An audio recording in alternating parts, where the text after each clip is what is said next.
Hey guys, Chmelaeon.com here. Today I'm going to be showing you the best ukulele brand in the world. It's known as Kamaka. They're actually credited by Google to be producing some of the finest ukuleles pretty much ever known in existence. This is a very collectible one. This is a gold label 1950s ukulele, and it's in beautiful condition. It's made of koa wood, but before I go any further, there's going to be an Amazon link in the description below, as well as an eBay and a Chmelaeon.com link, and be sure to check us out, guys, because we have everything you could possibly need for musical instruments. We have smartphone mounts for guitars, which will also fit on a ukulele, and a ton of other stuff, so be sure to check us out today.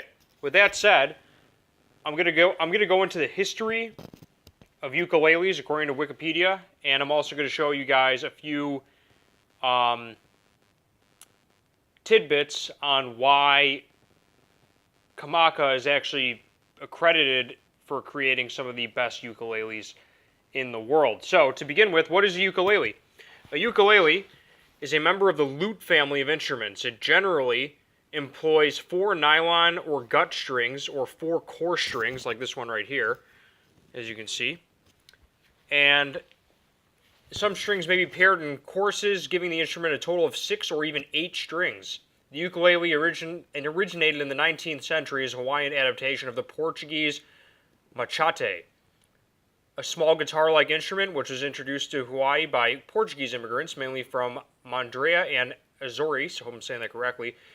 It gained great popularity elsewhere in the United States during the early 20th century, and from there spread internationally. The tone and volume of the instrument vary with size and constructions. Ukuleles come in 4 sizes: soprano, concert, tenor, and baritone. So there's a lot of history to the ukulele, and part of that history is this company called Kamaka. This ukulele bears their insignia, and they've been making ukuleles since 1916 in Honolulu, apparently. Let me get this out of here. Yep.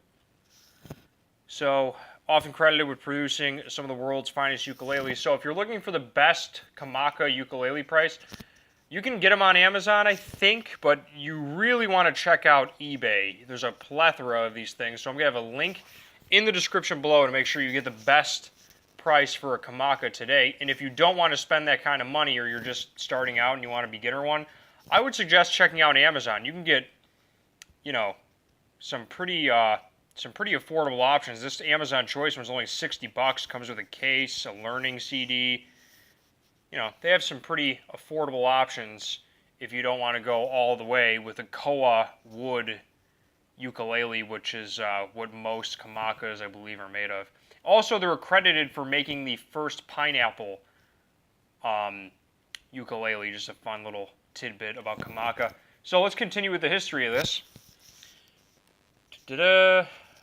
So, the ukulele is commonly associated with music from Hawaii, where the name roughly translates as jumping flea, perhaps because of the movement of the player's fingers. Legend attributes his nickname to the Englishman Edward Williams Purvis, one of the King Kaluka's officers. I hope I'm saying that correctly.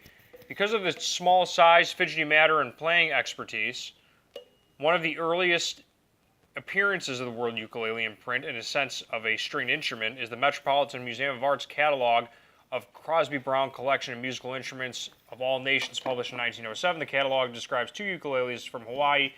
One is similar in size to a modern soprano ukulele, and one is similar to a tenor. Developed in the 1880s, the ukulele is based on several small guitar-like instruments of Portuguese origin. The machate, I'm not going to try and pronounce those, but 4 Portuguese stringed instruments introduced to the Hawaiian Islands by Portuguese immigrants from the... I'm not even going to try that. 3 immigrants in particular: the Madeiran cabinet makers. Jose. I'm going to skim through this a little bit. In the 60s, some stuff going on in Canada. Yeah, I actually noticed that with Kamaka, there's a lot of these located in Japan. So apparently the reason that is the ukulele came to Japan in 1929 after Hawaiian-born Yukihiko Haida returned to the country upon his father's death and introduced the instrument. Haida and his brother Kashukiko formed the Mane Glee Club, enjoying rapid success in an environment of growing enthusiasm from Western popular music. So I guess this is before World War II, particularly Hawaiian and jazz. During World War II, authorities banned most Western music. That's surprising. But fans and players kept it alive in secret and resumed popularity after the war. In 1959, Haida founded the Nihon Ukulele Association. Today, Japan is considered a second home for Hawaiian musicians. Yeah, I noticed that because when I saw Kamaka ukuleles on eBay, look at that. First thing, one's from Japan, but like a ton of them are in Japan. So apparently there's a huge following for ukuleles in Japan. It's kind of funny how that is. It's funny how you can learn things just from a Wikipedia search.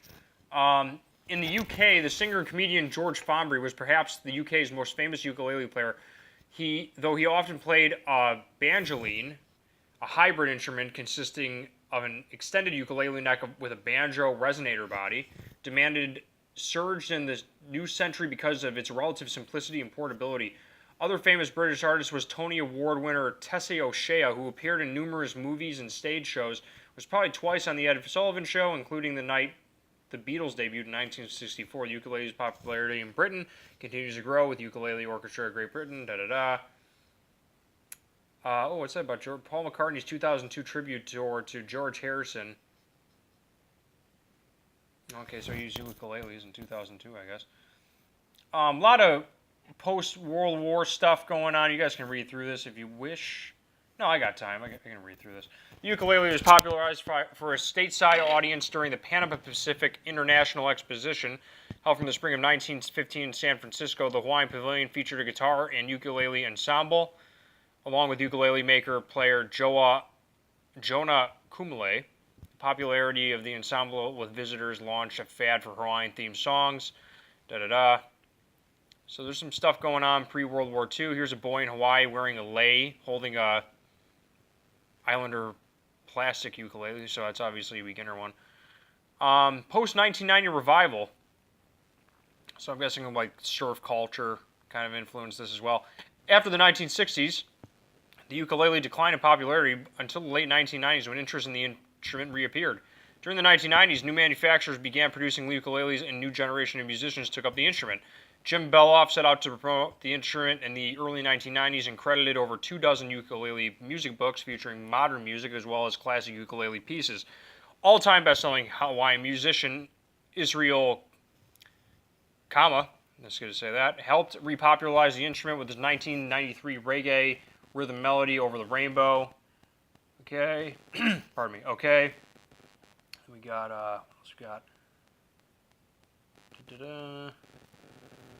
here's some chords, ukuleles in a music store, tuning. You guys can read this if you want and pause it. Here's some audio samples on how an actual ukulele player. I'm not going to try.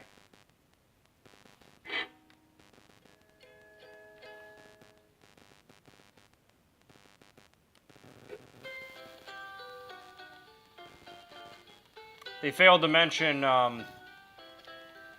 the use of ukuleles when people are trying to shill stuff on Kickstarter. But anyway, thought I would mention that little tidbit. They didn't mention that history. Alright, so that's pretty much it, guys. Link in the description below. If you guys want the highest of highest end, Kamaka is basically it. They range anywhere from like a few $100 all the way up to a couple grand. This one's absolutely beautiful condition. I'm just going to do a 360 of it just to show you guys. Beautiful koa wood, amazing craftsmanship. If you're looking for a ukulele, I would highly recommend a Kamaka. Alright, on that note, Chmelaeon.com is out. And that's pretty much it. Check out the links in the description below if you're looking for a ukulele today. Chmelaeon.com is out. Peace.